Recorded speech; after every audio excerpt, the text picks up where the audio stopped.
Είμαστε έτοιμοι να ξεκινήσουμε λοιπόν. Ladies and gentlemen, good evening and welcome to the 8th Zoom lecture of the 57th public lecture series of the Archaeological Research Unit dedicated to the archaeology of islands. It is a great pleasure to welcome our today's invited speaker and a friend to all of us at the ARU, Dr. Sabine Fourrier, senior researcher at CNRS in Lyon.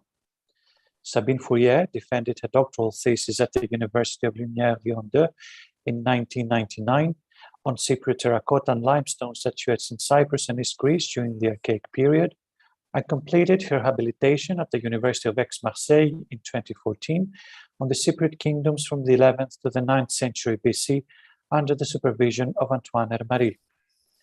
Her research interests include the archaeology and history of Cyprus in the 2nd and 1st millennia BC, material culture, especially Iron Age ceramics and terracottas, ancient urban topography, cultural anthropology, and cultural heritage. Dr. Fourrier was a member of the French school at Athens between 1997 and 2001. She has been president of the Centre d'études cypriotes since 2019, director of the Maison de l'Orient et de la Méditerranée Jean Puyou in Lyon since 2021, and deputy director of HISOMA UMR 5189 in 2018 to 2020. She is also a passionate field archaeologist, having served as director of the archaeological mission of Amathus in 2004 to 2007, and director of the archaeological mission of Kition since 2008. She has organized international conferences on the territory of Italian, Cypriot identities, and on the large islands of the Mediterranean. She has been a member of the editorial board of the Cahiers du Centre d'études cypriotes, of the Revue archéologique, and of the editions of the Maison de l'Orient et de la Méditerranée Jean Puyou.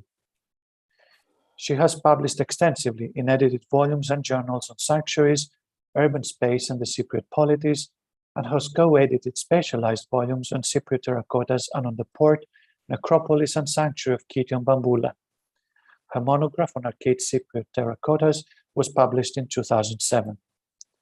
Before giving our virtual floor to Sabine Fourrier, I would like to remind you to switch off your cameras and mute your microphones. You may use the chat window on Zoom should you wish to address a question or comment to our speaker. You may also switch on your cameras after the end of the presentation to address your question directly to our guest by raising your hand and unmuting your microphone. Dear Sabine, we very much look forward to your presentation on classical Kition. The floor is yours. Thank you. So I'll start by sharing my screen. Okay. And I think it must be okay. That's great. Thank you. Okay. So thank you. I would like to start by expressing my warmest thanks to the Archaeological Research Unit of the University of Cyprus for the invitation to present the results of our work at Kition. The French team at Kition, like all foreign missions in Cyprus, benefits from a generous hospitality and fruitful collaboration with our colleagues from the unit. And I am personally very pleased and honored to count friends and close collaborators among them. So I will tonight present the results from our research program at Kition, past and current, among which results from our latest excavations. Okay.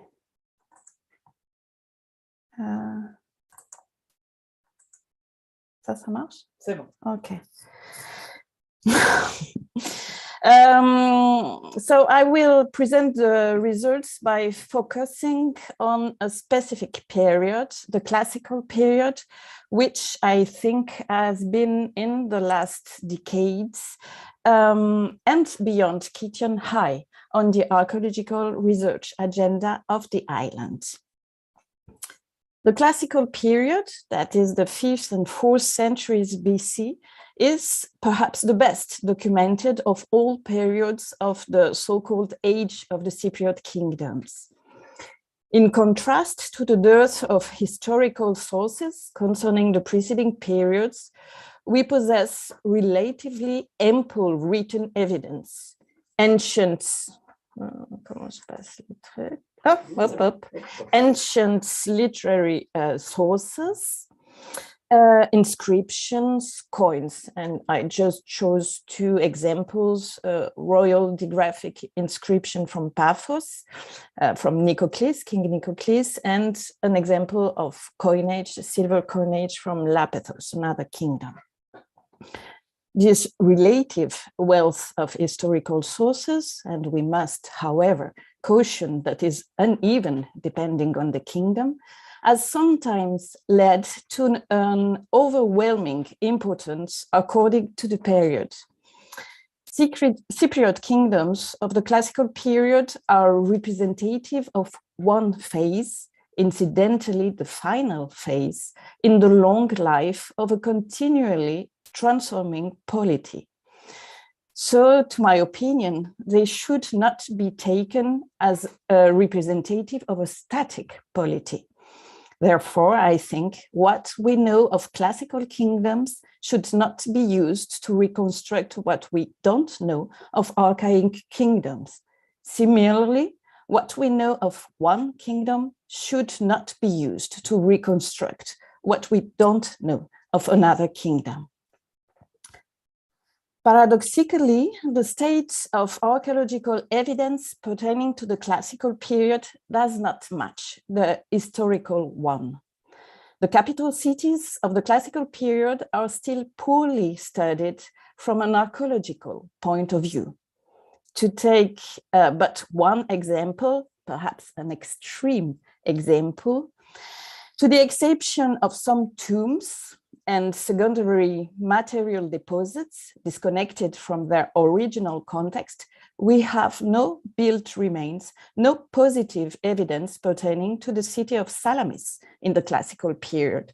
And here I show you a picture of the necropolis, the Salamis Celarca necropolis from the classical period, and some pieces, some well-known from the French excavations in the city, dating to the classical period, but all found in secondary deposits, secondary contexts. At Salamis, we do not know the exact location and extension of the city. We do not possess any urban marker belonging to the period: city walls, sanctuaries, palace. What you see on this photograph, for example, what is written sanctuary here, stops to be used at the end of the archaic period, and the next sanctuary that we know, the Temple of Zeus, dates to the Hellenistic period. Where was the classical sanctuary of Zeus? The same goes for the city wall. Here written Fouille du Rempart, the city wall, that's the same. It stops to be used at the end of the archaic period. So we have no clue of a possible city wall between this city wall and the late city wall that then goes around the big church of Aios Epiphanios. Things are changing fast, however. Excavations are currently in the process of being published, and here I choose two examples. On the left, the palace at Amathus, excavated by the French mission of the École Française d'Athènes, and the palace of Idalion, excavated by the Department of Antiquities. I can also mention the Swiss-German excavations at Cuclia e Vareti, whose results are currently studied by Cheyenne Peverelli in the framework of her PhD. Other excavation programs are still continuing, like the research program of the University of Cyprus at Cuclia, Haji Abdullah. What about Kition? I propose to review the archaeological evidence pertaining to the capital city during the classical period, relying heavily, but not exclusively, on results from the French excavation. Here a map just for those of you that are not familiar with Cyprus, just to show where Kition is. And here an aerial photograph with the various sites where archaeological findings were made. And just to remind you that the ancient city is under the new city, which is not an easy task to work on urban topography. But before going to the archaeological evidence, I will make a brief overview of the history of the kingdom during the classical period.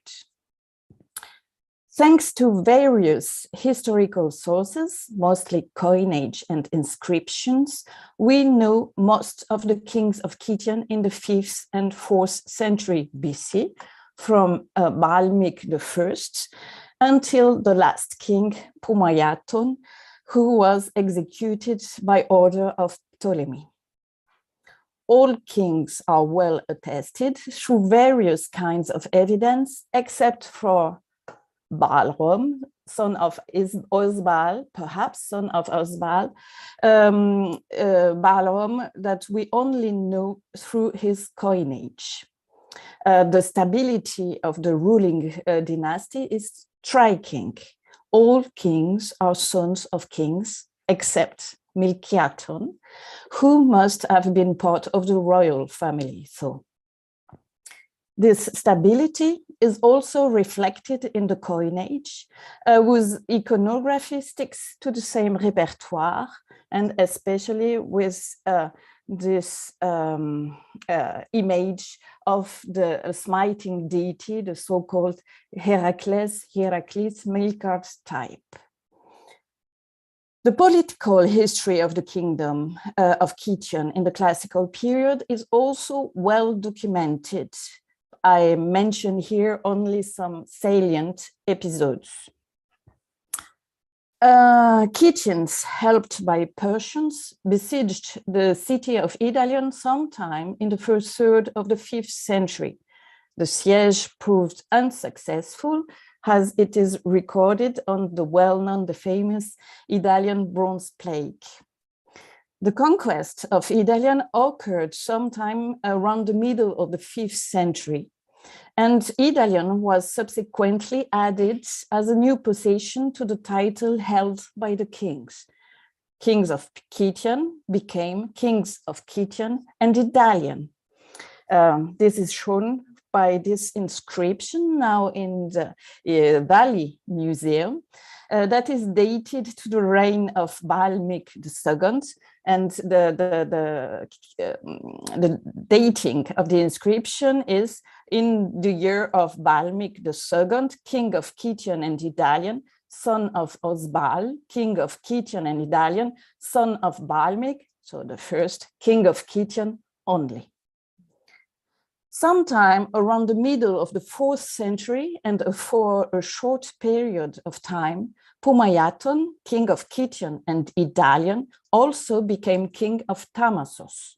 This marks the greatest extension of the kingdom.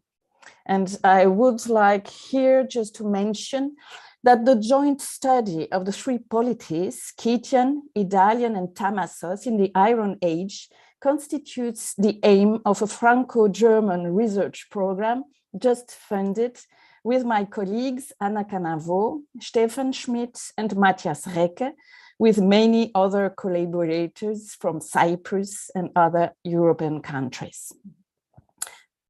Another episode worth mentioning is the period of the so-called Cypriot Wars at the beginning of the 4th century, when the king of Kition sided with the kings of Soloi and Amathus to counter Evagoras of Salamis and his territorial ambitions. As suggested by Marguerite, this trophy base that you see on the screen found at Kition probably recorded a Kition victory that took place during the first years of the war, perhaps during the first year of the war. Now, what about the capital city of Kition? What do we know from its urban topography? And I propose now to review the archaeological evidence starting from the outskirts of the city, starting from the necropolis.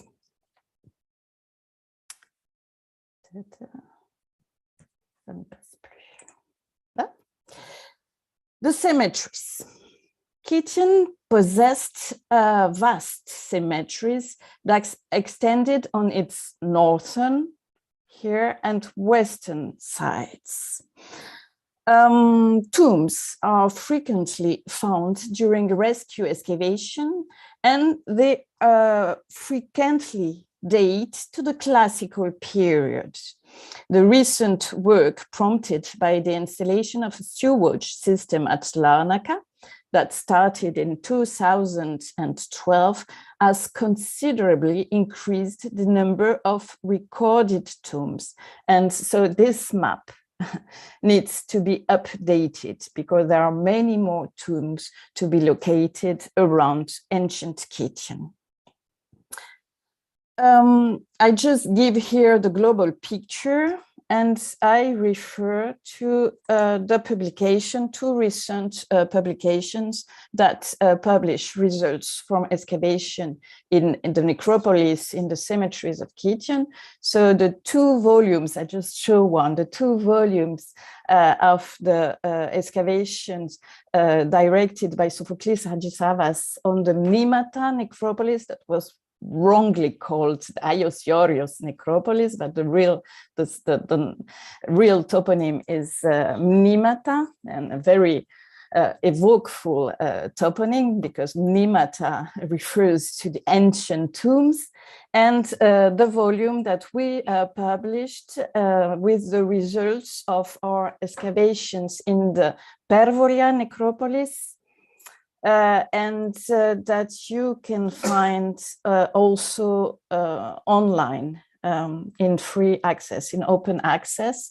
And in this volume, we also published with our colleague Anna Satraki the results from excavation, rescue excavation at the locality of Turapi. So since we are concerned with the topography of the city in the classical period, I will only make remarks on the topography of the cemetery of the classical period.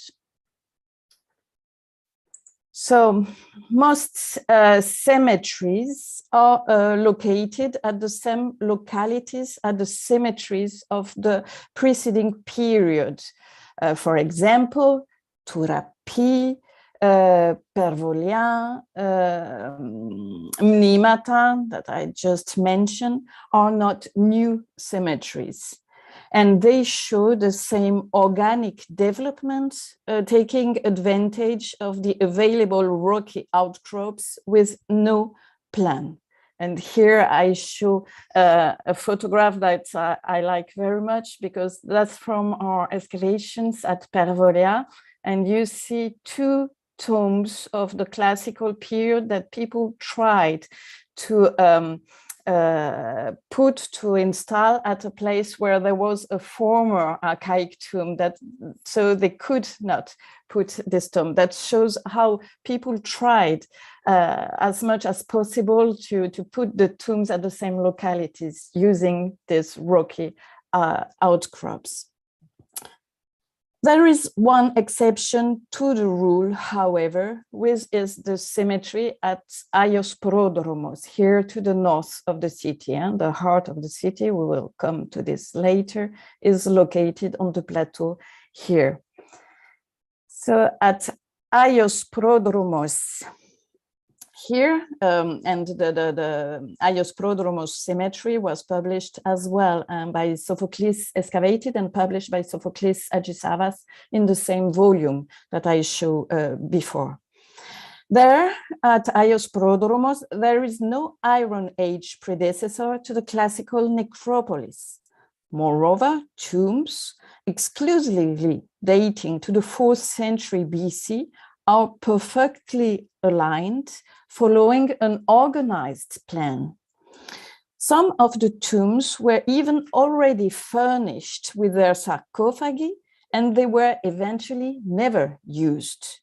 There is no gradual growth. All tombs were dug at one time.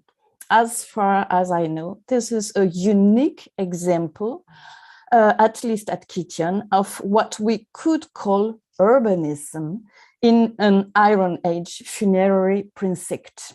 And here, an anthropoid sarcophagus, and you can see this beautiful sarcophagus in the new Larnaca Museum that we just saw this morning.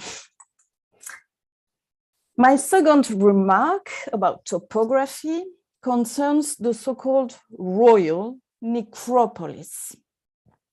Built tombs of the classical period are located immediately to the southwest of the plateau where the city stands. Here you see on this map with the ancient topography as far as we could reconstruct it.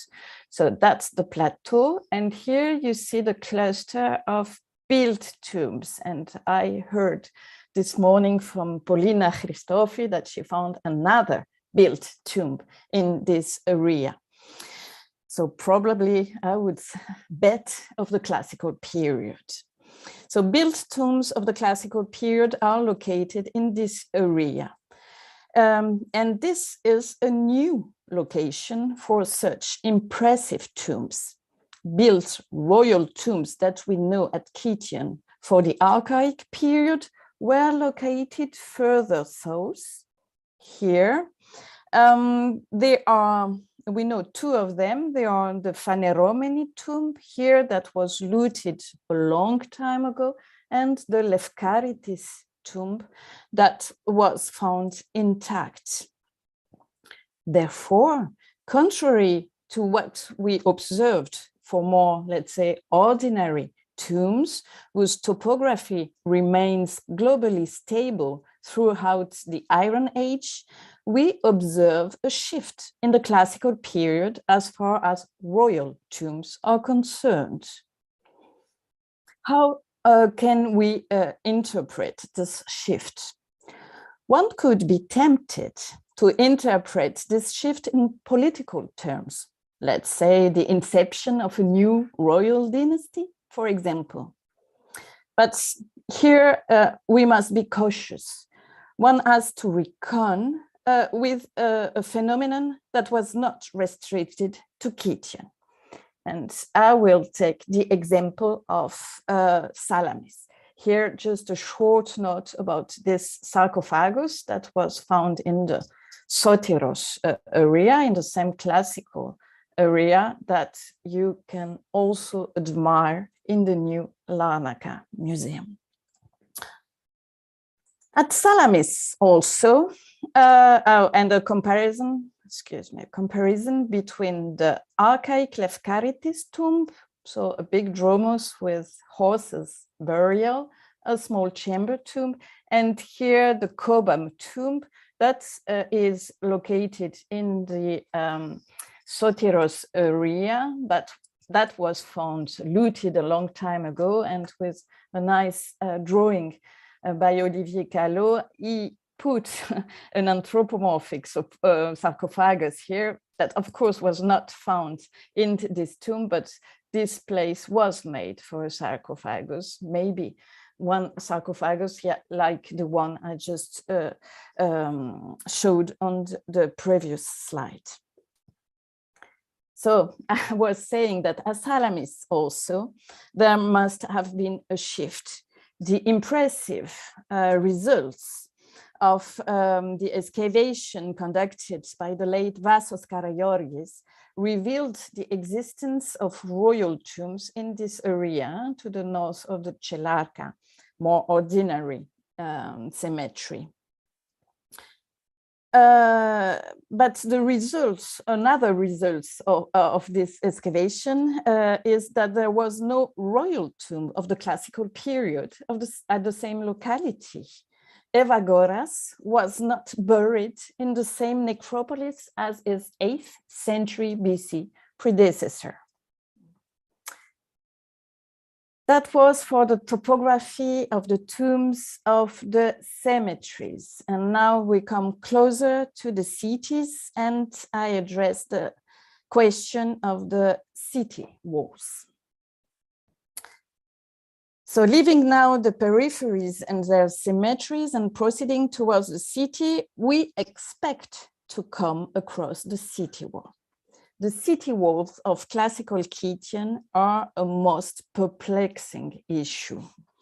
There was, for sure, there was a rampart at Khitian. We know that there was a rampart, city walls at Khitian in the classical period. To take but one example, Diodorus informs us that the Athenian Kimon besieged the city in 449 BC, and he eventually died during the operation. Here you see Kimon, and by the way, we can note that modern scoliotes are not resentful since they erected this statue on the Paralia. But where can we find a city wall dating to the classical period? Large blocks were and are still visible at certain points of the modern city. They were used by Kyriakos Nicolaou to reconstruct the line of the ancient city walls, and that's the line of the city walls that he proposed in his work on the historical topography of Khitian. The survey we made in the frame of our program confirmed the accuracy of Nicolaou's observations. So here you see in the middle image all the pieces that we could reconstruct because we could see it or because we found mention on it in the archives of the Department of Antiquities. And I would like to extend my thanks to the Department of Antiquities and the directors of the department, Sophocles Agisavas, Pavlos Flourenzos, who allowed us to consult the archives of the Department of Antiquities. So for sure, we could draw this line, but what about the dating of the walls? Excavation at Cathari, to the north of the city here, the numbers 8, 9, under the direction of Vassos Karagiorgis, revealed that the wall there dated to the late 3A period, that is the 12th century BC. The date of abandonment of this portion of the wall was less precisely established, but it must have occurred sometime during the early Iron Age. This portion of the wall was therefore not part of the classical ramparts of Khitian. Further south at Bamboola, here, a fortification wall of the archaic period was discovered by the French mission. And that's the portion that you see here with a tower. That's from the archaic period on this sketch by Olivier Callot. The wall is completely different from the wall I just showed at Cathari. It's not made of the huge blocks that we saw. It is made of regular blocks of sandstone, a mode of construction that is at Khitian typical of the so-called Phoenician period. For example, we have that kind of blocks used in the renovation of the Temple 1 at Cathari. that date for the renovation to the so-called Phoenician period, let's say archaic period. The interpretation of the wall with this tower protruding towards the bamboola sanctuary is still debated, and I shall return to it later. Whatever its former function, however, this wall had no defensive function during the classical period. This is made obvious by the installation during the 4th century BC of this sewage system, of these channels that you can see very well on the photograph here, that go to the main collector here.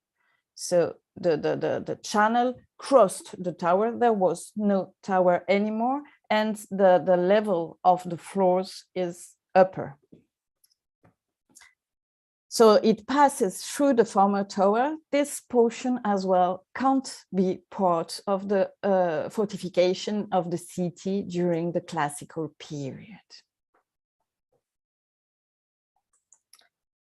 Towards the southwest of Larnaca in the Phaneromene area, here is the Phaneromene church and the Phaneromene tomb. Here is a place that was signaled on the ancient maps as the Mount.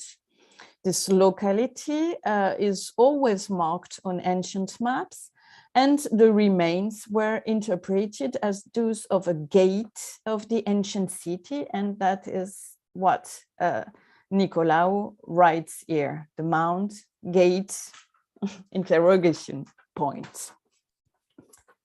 The blocks that were found on the surface, that were visible on the surface, are very similar to the ones used in the fortification wall at the locality Cassari.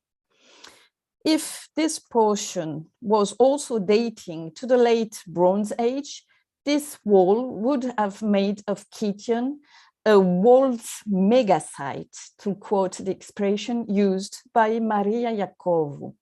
She thus reasonably suggested that the southern wall dated to the period of greatest extension of Kytion, that is, the classical period. Thanks to the kind authorization of the director of the Department of Antiquities, Dr. Marina Hieronimidou, we were able to make a test trench on the spot in 2019.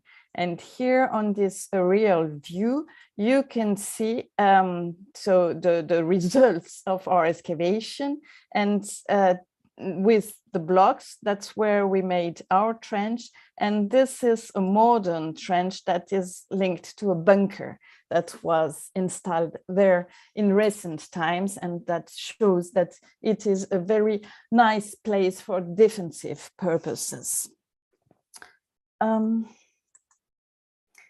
Here you can see the line of the walls of the blocks that we saw on the surface and our trenches.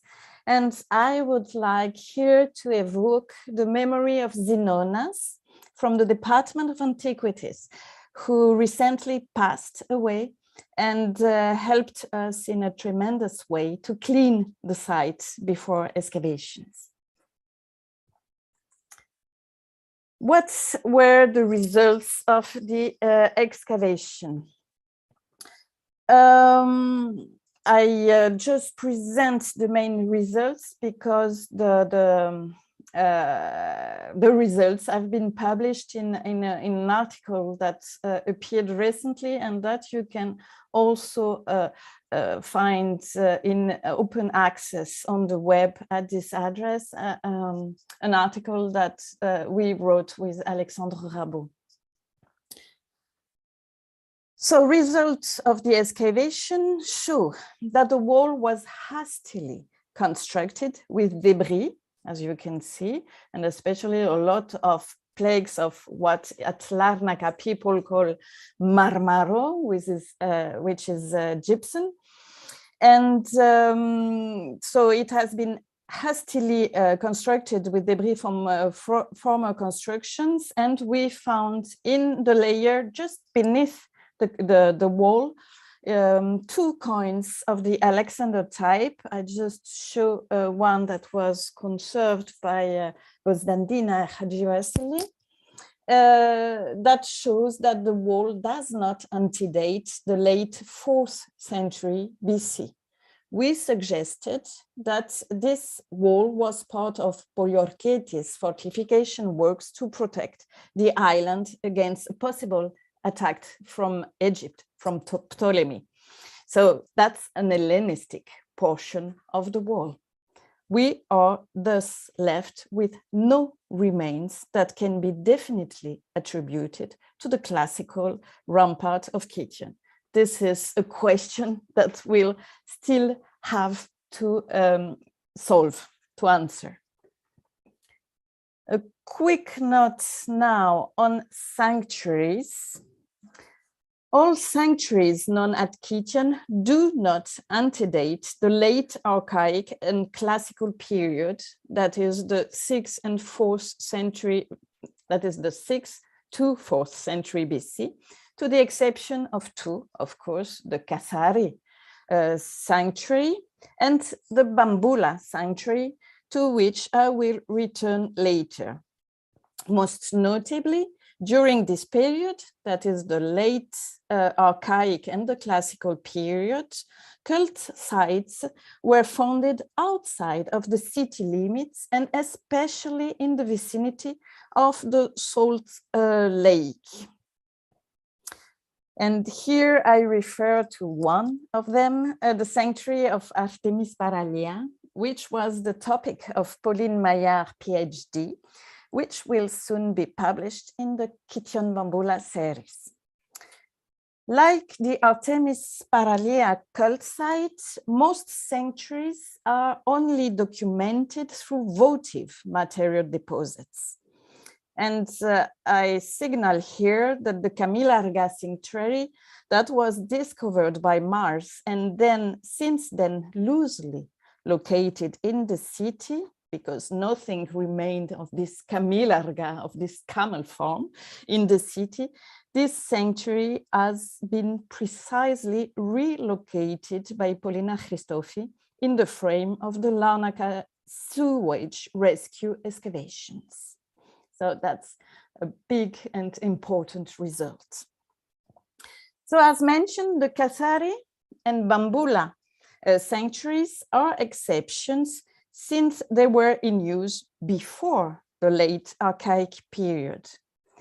At Kasari first, as you all certainly know, cult started in the late Bronze Age, and the cult was, let's say, revitalized sometime in the late archaic, in the late geometric, early archaic period. The classical phase is illustrated by 2 floors, floors 2 and 1. It is not well preserved and it is still poorly understood. During floor 2, that is dated by the excavator Vassos Karagiorgis to around 550 to 350, the main entrance to the temple, this huge Bronze Age temple that was reused in the Phoenician, so-called Phoenician period. So the entrance was blocked, closed by what appears to be a metallurgical workshop. Interestingly, however, an inscribed ceramic shard found on this level gives us the name of a deity, Baal Kti, Baal of Kition. During floor 1, the next floor, dated by the excavator to around 350 to 312, because it's the end of the independent kingdom of Kition. A radical change occurred in the plan of the temple, as you can see in the middle. The central space was divided in a series of compartments that look like a storage room. However, to the south, we note the presence of an altar that suggests a continuous cultic use. Let's now return to bamboola. So at bamboola, like at Kasari, the centuries-old sanctuary experienced a radical change in the classical period.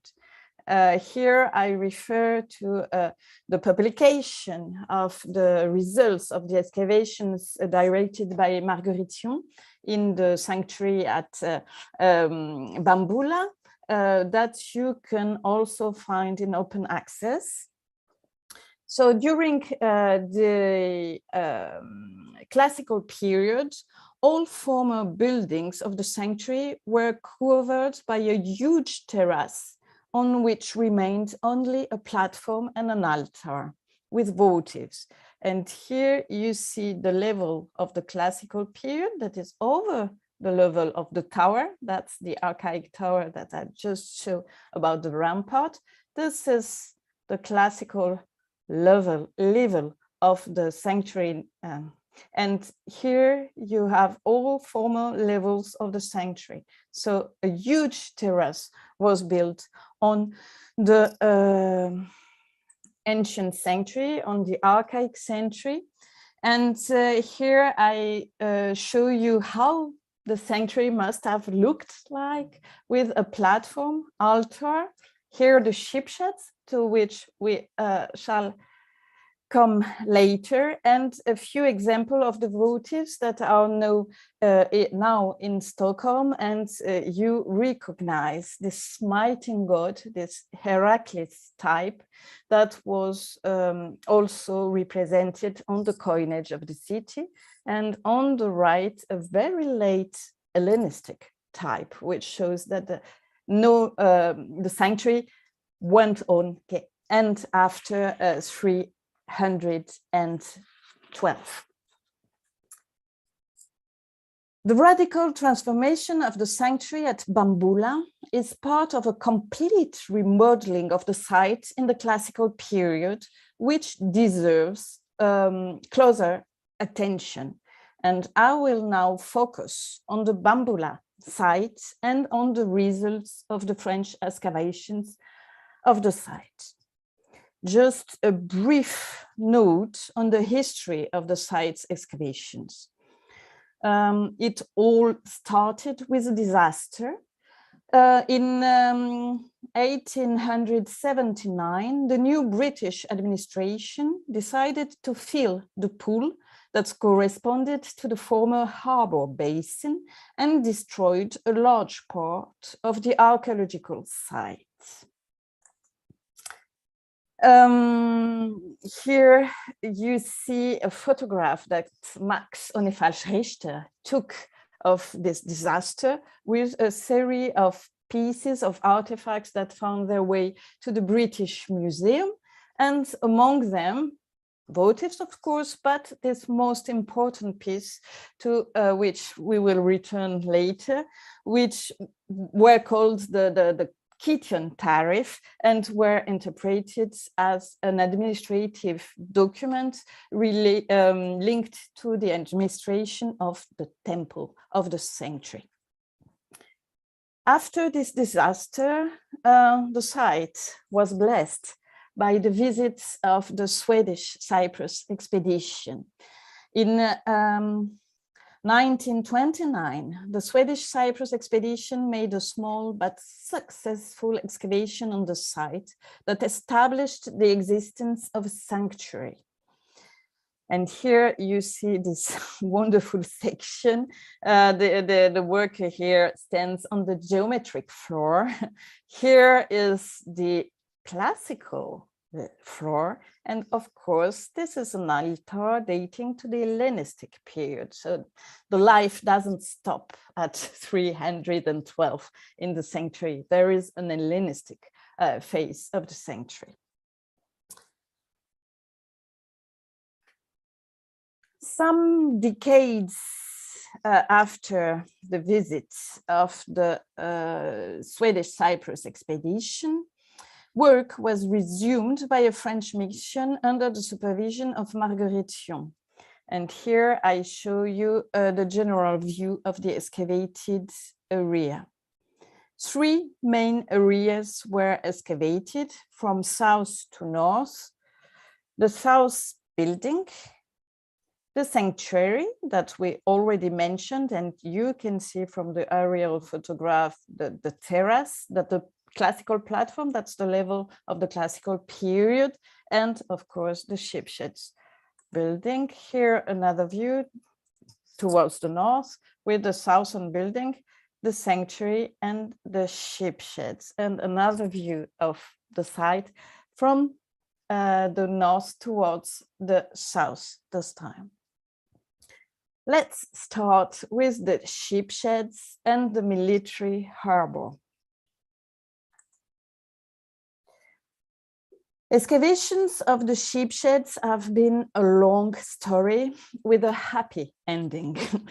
Thanks to the efforts of the Department of Antiquities, and here I would like to thank warmly Maria Hieronimidou and Anna Satraki for their invaluable help. The tennis courts that covered part of the site were removed, and we were able in 2021, last October, to complete the excavation of the building. It was just in time to include the results in the publication of the excavation, which has just now appeared. And I would like to thank warmly the Shelby White and Leon Levy program for archaeological publication, who made this publication possible, as well as the Honor Frost Foundation, who sponsored our last excavation season on the site, as well as the printing costs of the book. So what was the state of the arts before our last excavation season? First, paleo-environmental studies proved that the site possessed a naturally protected harbor that was accessed through the north. That's what you can see here on this image made by Alexandre Rabot. You see the sea, the line of the coasts, and here what you see in gray is a pebble line that naturally protected the harbor basin. So with this natural protection, there was no need for artificial moles. To the south, so Shipshape, to the south of the basin, Shipshape for military boats, trirams. Here you can see the reconstruction of the basin with the Shipshape building, and how all the points are the core drillings that found the pebble layer, and here that showed that we were in the sea, in the harbor basin, and here a section that shows that a triram could go with no problem in the basin and enter the Shipshape building. So the Shipshape building now, it is made of a strong terrace wall that you see here. That is also the terrace wall of the sanctuary immediately to the south. That's why the sanctuary, the old sanctuary, was filled in and the huge terrace was built. It helped to build the Shipshape building. And here on this drawing by Olivier Callot, you can see how beautiful the building is and also how destroyed it is. And this goes for all remains at Bamboola. They are fascinating and heavily destroyed. So the building is made of this huge terrace wall and then of a series of ramps with buttresses in the axis of the pillar line. So here you see a ramp, another ramp, and between the ramps, pillar ramps. pillar. Here you can see the terrace wall, and here you can see during excavation the various ramps. Here is the terrace wall, the various ramps, and between the ramps is rows of bases that supported columns, wooden pillars for supporting the roof, because of course it was a roofed building. From the roof, we found numerous tiles. So there are seven pillars in a row, evenly spaced, that give a total of about 40 meters. So here the line, the row of the pillar bases, one of the most beautiful pillar bases, and the only roof tile that we could reconstruct that gave us the length, the width of the tile. So here on the sketch, it's maybe easier to understand. We have the terrace wall here, we have the ramps, and between the ramps, we have the pillar bases. What is in black is what we found. What is in white, it's what we didn't find. How do we know that there were 7 pillars, bases? Because in a deep trench, these two last were found, and here nothing more. So we're sure that the length of the building, and here moreover we found the connection with the sea on the pillar. So we have the total length of the building towards the basin, which is located to the north. This kind of building has nice parallels elsewhere. For example, of course, at the Piraeus military harbor here at Zea. And of course, the difference is that at Zea, they have stone columns.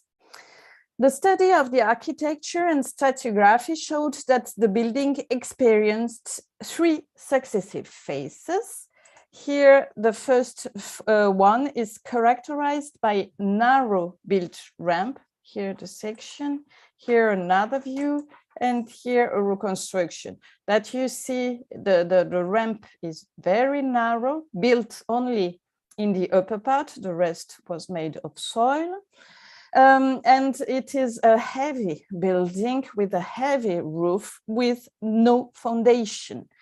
So Olivier Callot proposed to reconstruct a continuous inclined roof whose weight could explain the rapid destruction of the building, because this first phase did not last long. Built in the first decades of the 4th century, that is under King Milkiaton, the building rapidly collapsed.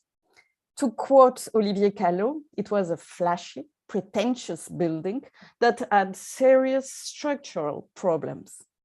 It was soon rebuilt around the middle of the 4th century, still under Milkiaton or under the first years of his son, Pumayaton. And this time it was a solid, well-constructed building with larger ramps and a horizontal stepped roof. Here you see on this figure, on this photograph, this is the ramp of the first phase, and they built this little walls on each side, and this made the new ramp that was all covered with soil. So it became more elevated, the soil was more elevated. That's the first phase, that's the second phase, and you see another section and the reconstruction, and you see how the width, how bigger, larger the ramps are, and the difference, of course, in the roof. Remains of a 3rd phase have been found and dated to the very late 4th, early 3rd century BC, that is after the classical period. The head of the ramp was raised again with a sort of mud brick platform that you see here with plaster coating. This third and last phase is only documented in the in the western part of the building, and it was probably never completed. We suggested to attribute this unfinished construction to the short-lived reign over Cyprus of Poliorcetes again, like the fortification wall to the south of the city that I mentioned before. Soon after, the building was abandoned and its stones reused as building material. So that's where we were, and that's what we found during our last excavation season. So we were with a building made of series of 6 rams with a clear limit to the west and a limit to be searched under the tennis courts to the east. Results, we find a 7th ramp that was probably the last ramp of the building, and that you can see here to the right. Its existence is proved by a beautiful pillar base that you can find here, and this base is the first of the final row. It is here, no base here. So we have to reconstruct a sort of symmetry with the west to the east, with an inner angle to the building. Further east, we found a wall that connects with a sort of huge base made of rubble. So the construction technique is very different from this one. We suggest that this last feature belongs to a wall that was not a continuous wall, because it was not, contrary to the west, a terrace wall. Further east, we only found modern fill, which proves that we were in the water already in the harbor basin. So we have a building with 7 ramps. Coming back to the site, we thus observe a complete remodeling in the classical period. The ship sheds to the north were used to park and maintain the vessels of the royal military fleet. A cult place on the terrace hosted votives representing the royal deity, the so-called Heracles Milcart. An elaborate sewage system to the south, connected to the southern building, brought wastewater to the sea. The sea is here. What about the so-called bâtiment sud, southern building? It is a narrow and long building here that continues under Kimonos Street. And we are sure that it extended on the other side of Kimon Street, because it was found, part of the wall was found by rescue excavations of the Department of Antiquities. So a huge and strange building. Marguerition suggested that the building had a cultic function. 2 main reasons prompted this interpretation. First, of course, the proximity of the building to the sanctuary. Secondly, the sewage system that connected to the building, the southern building, to the main collector here. She relied on an excerpt from the so-called Kitchen tariff that I already showed. So that's just to show that this building continues, because you can see part of it here. And here is the tariff of Kitchen that mention a possible master of water, Baal Maim. However, as underlined by Maria Giulia Amadasi, this translation poses serious grammatical problems.